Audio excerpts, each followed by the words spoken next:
Brigada Eskwela 2020.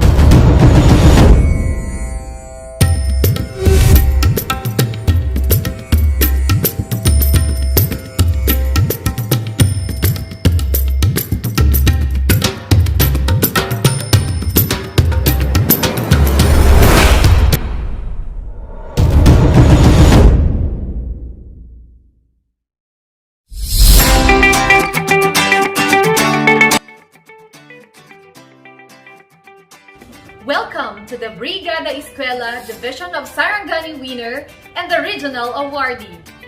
This year, we continue our passion of serving the best and quality education among Alabelians, and even more become eager to perform better through our Brigada Eskwela despite the COVID-19 pandemic.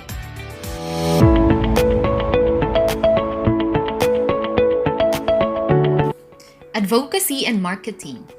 Every success is nothing without a thorough preparation and teamwork. Let us learn how Acisc prepared for our Brigada Eskwela in this new normal setup of education. The first move was a successful pre-planning through a virtual meeting via Google Meet, facilitated by the principal and joined by the Brigada Eskwela coordinator and all grade level chairpersons last May 11, 2020. On the said meeting, working committees were systematically formed to ensure that all areas of the BE are well managed and taken care of.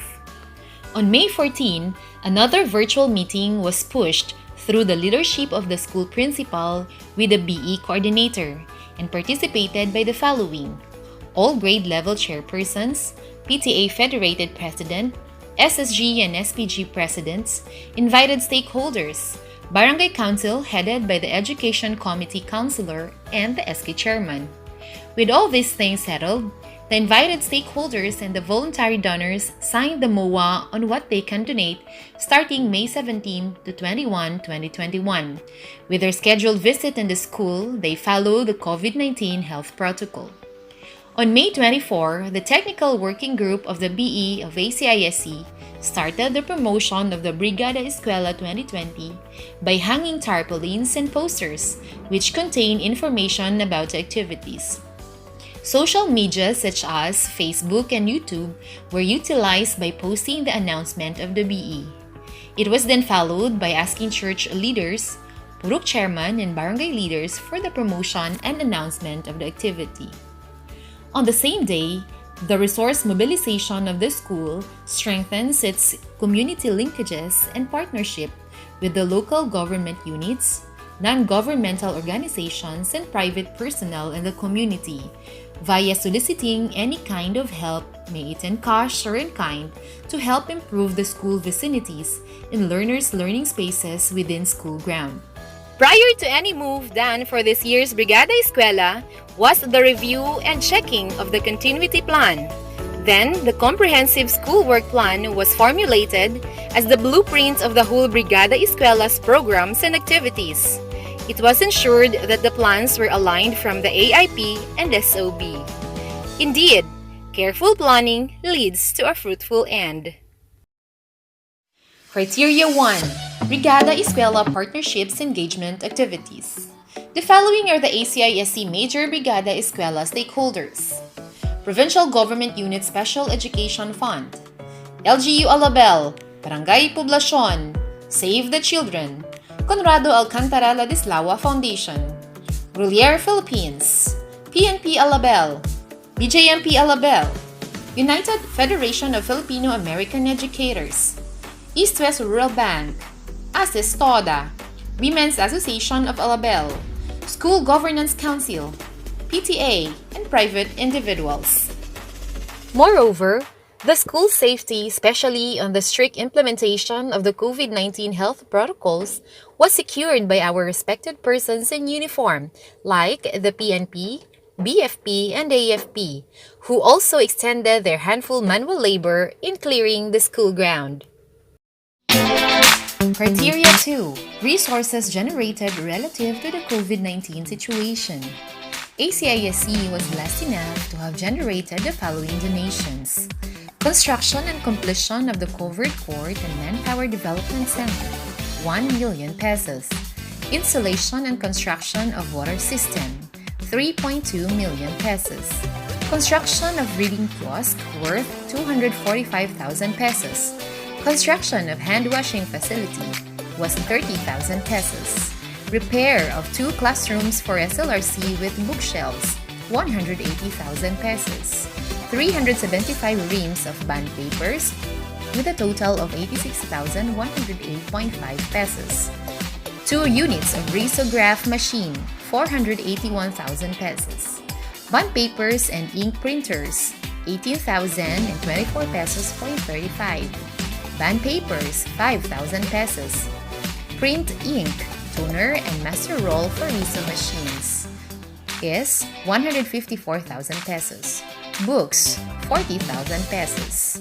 Portable hand washing facility, 6,000 pesos. 25 pieces of radio, flash drive, and brochures with a total of 27,600 pesos. 73 radios, 39,000 pesos. Face mask, alcohol, soap, hand sanitizer, and vitamin C, 53,114.5 pesos. Cleaning materials, paints, and bricks, worth 37,180.15 pesos. Brother printers with toner was 29,900. 377,275 pesos is the sum of all the labor, number of volunteers, and attendance during the Brigada Eskwela implementation. All in all, ACISC generated a total of 6,09,202.5 pesos. Being the most populous school in the Sarangani Division, ACISC never see it as a challenge, but an asset on our human resource and a strong foundation in the implementation of Brigada Eskwela, especially in this new normal. It is evident in our Criteria 3, Bayanihan effort to support the BE-LCP implementation. As of October 31, 2020, the total number of enrollment this school year is 4,416.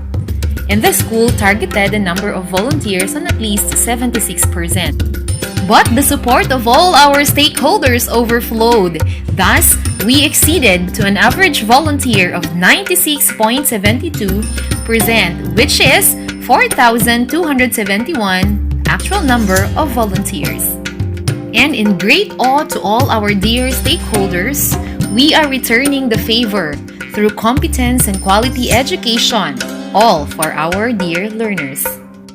In addition, we were so delighted with the presence of our local government officials like our Honorable Mayor, the Vice Mayor and Councilors, together with the barangay officials with their staff, hand in hand with the other stakeholders like the NGOs, private associations, private sectors, SSG, SPG, alumni groups, and other volunteers who personally rendered their manual labor, making the school more conducive for learning. To sum it all, the school gathered a total of 4,354 number of volunteers on the Bayanihan.